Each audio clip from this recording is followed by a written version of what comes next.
Ah, vous êtes là. Eh bien, salutations jeunes gens et bienvenue dans la Légothèque. Ce soir, comme à mon habitude, je vais vous présenter un set Lego hasard parmi ceux-ci. Enfin, au hasard, pas vraiment, car la semaine dernière, je vous avais demandé de me faire vos suggestions en commentaire. Et je vous avoue qu'il était assez dur de départager. Mais au final, le set choisi, c'est celui-ci.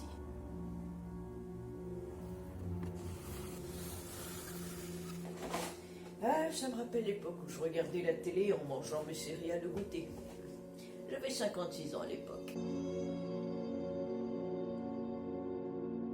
Ninjago, aussi appelé Ninjago. Cette fantastique gamme créée par Lego depuis 2010 a bercé la jeunesse de nombreux enfants qui, après avoir vu la série télévisée, suppliaient leurs parents de leur acheter des sets qui vont avec. En effet, Ninjago fait partie de toutes ces séries conçues pour vendre des jouets. Cette stratégie commerciale finit par ne plus trop marcher de nos jours, avec l'arrivée de nouveaux moyens de divertissement comme, je sais pas moi, les jeux vidéo par exemple. Malgré tout, dès la sortie du court-métrage d'animation, les enfants se sont rués dans les magasins de jouets. Et Lego sortit dans la foulée une toute nouvelle série d'animation sortie à la télévision, qui ne compte actuellement pas moins de 12 saisons.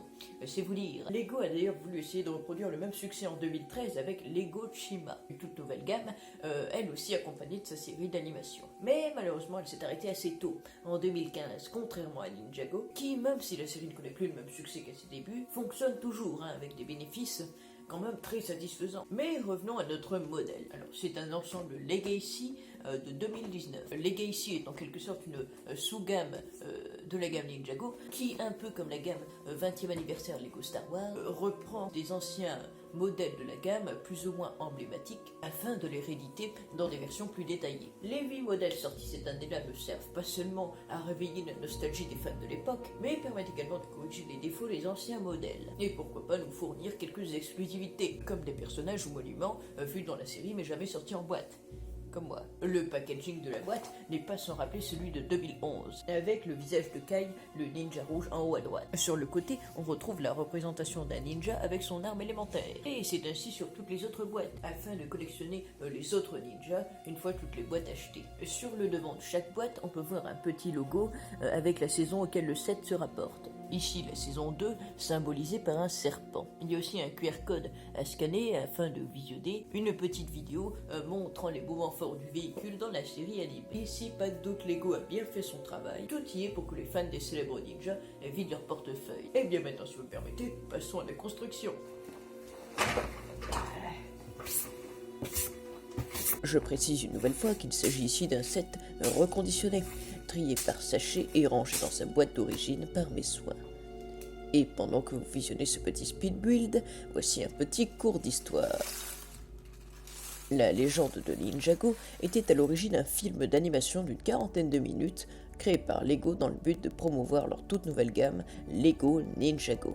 En 2011, le DVD du film est alors distribué en bonus dans tous les magazines Lego Club. Ainsi, tous les jeunes fans de Lego pouvaient regarder le DVD chez eux et accessoirement les bonus comportant les publicités des produits de la gamme.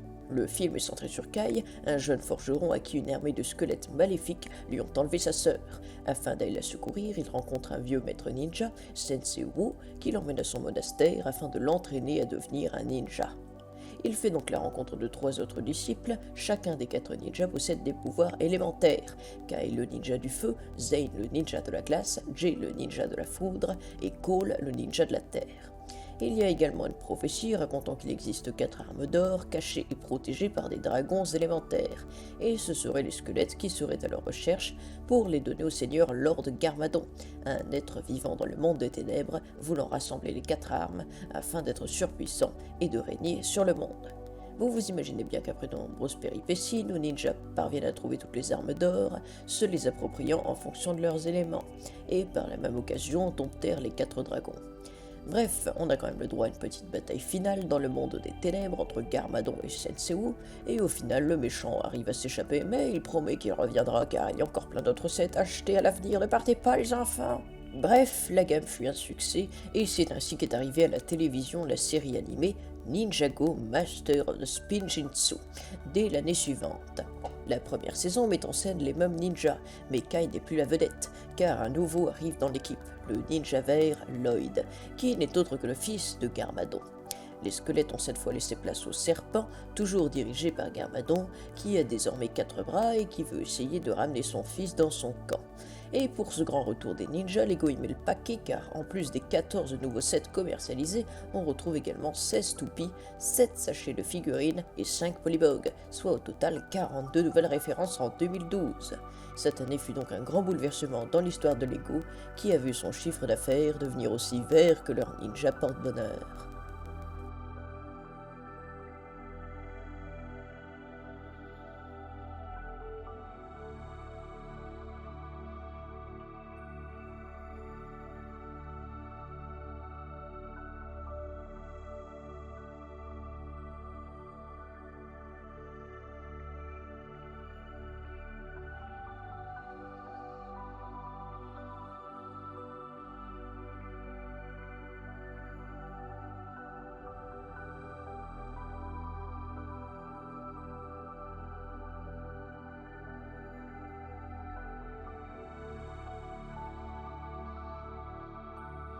Eh bien, j'ai fini la construction. Je dois rappeler qu'il s'agit du set numéro 70 668, le Supersonic Doge Lego Ninjago Legacy. C'est donc une réédition du set 9442, portant le même nom, sorti en 2012 lors de la première saison. Le set d'origine comptait 142 pièces, incluant 2 figurines, pour un prix public de 21,99 €. Ce modèle-ci contient 4 figurines, 490 pièces, pour un total de 39,99 €. On peut donc en conclure que ce modèle est beaucoup plus fourni en détail, et également avec des mécanismes techniques de construction beaucoup plus élaborés. Bien, commençons par les figurines. Tout d'abord, nous avons Jay, le ninja de la foudre. Il est ici livré avec son arme d'or, les nunchaku de foudre. Le masque de la figurine est un peu un mélange entre celui du film de 2011 et la saison 1 de 2012. La tenue, elle, par contre, a un design très similaire à celle de 2011, avec le dragon doré sur le torse